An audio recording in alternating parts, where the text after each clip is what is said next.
Hello, I'm Chris Fowler for SportsCentury. He was a backup running back on pedestrian Chicago Bears teams in the late 1960s. But Brian Piccolo is best known as the tragic star in the ultimate sports tearjerker movie. He's the deathbed hero who taught us that it's okay, healthy even, to cry. But in life, he was more than that, and he had so much more to impart than what we saw in Brian's song. I'm gonna get you next training camp. I'm gonna get you.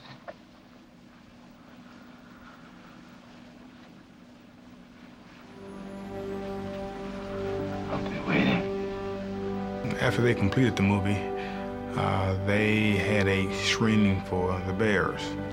And I went and saw that movie and cried through it. That's the last time I've seen that movie because, I lived it. We all saw it together in a theater in Chicago. It was the biggest bawling session you ever saw in your life. All these tough football players sitting there and just bawling their heads off. You should have seen Big Butkus crying.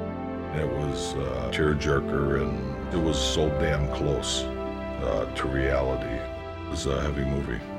There's no question that Brian Piccolo's story was amplified by the movie. And now, generations later, you don't know how many guys who ordinarily would be loath to admit that they shed a tear will tell you at the drop of a hat, I still cry every time I see Brian's song. His name is Brian Piccolo. And he has the heart of a giant. And that rare form of courage which allows him to kid himself and his opponent. Cancer. I saw Brian's song, I think, on a replay. I had gone to a party while I was taping out in California, and people like Carol Burnett were going over and kissing Barry Diller on top of the head, thanking them for the previous night's airing of Brian's song. The whole movie choked me up because he was my friend. He was everybody's friend. We went to the private screening at a theater. I'll never forget it. They shot that scene at the end, like Piccolo and Sayers were running. All of a sudden, they stopped it on pick, and that was the end. The theater just went motionless, and when the lights went on, tears in everybody's eyes. I cried long, hard, because of the relationship that Brian Piccolo had with Gale Sayers. That was one of the first movies about sports that didn't seem hokey. It was a very well-cast movie. Those two actors, Billy D. Williams and James Caan, were picked at the right time in their careers because they're believable. They weren't yet stars. We were shooting some footage, actually, with the team. We had to do all of that stuff running between the tires, and we were in the areas where they do the weigh-ins, and we were pretty much a part of what was going on. It got to the point, Gibron, he started yelling at me, he go, pick! This is like off camera. Damn it, plant your foot, cut, and pick. He was yelling at me like I was getting a salary from them. It was finally a sports football movie that we could be proud of. Most of the movies are ridiculous. They got, these faggy-looking actors running around out there. They're unathletic. It just kind of gave people an inside look at not so much the actual football itself, but the closeness of guys. And it proved that blacks and whites could get along, how a sport can bring people together and break down that racial barrier. Hey, you get a chance to talk to Linda today? No, why? Yeah, thought you might have heard. Joy's expecting again. Hey, that's great. Yeah, we think so. If it's a boy, we kind of like to name it after you. Right on, kid. Yeah, it's got a real nice ring to it. Go! Spade Piccolo. I remember feeling so good about the fact that these two men could get this close to each other. It helped race relations in this country, race relations in the National Football League. I think that there were other coaches after that who said, you know what, maybe I will have white ball players and black ball players room together. Let's see what it does for the bond of our football team. It was a great image for all of us to see. And maybe it did come at a real good time when all of us needed to learn that lesson.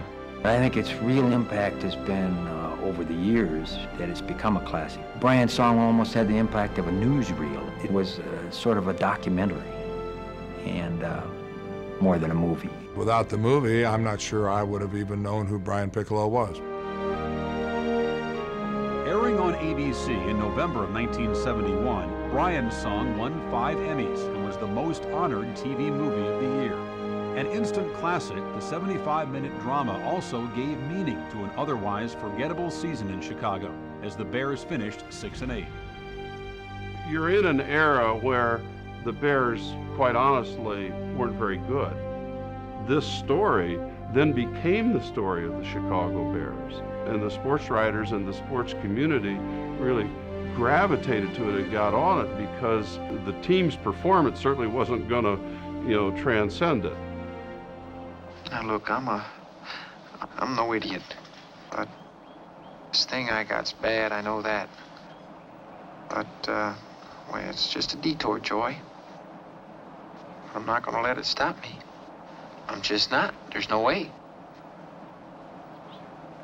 I got too much to do yet, Joy. I remember clearly the first scene that I did. On the first day, Joy was standing there, and I shot it. And I look over, and Joy was crying.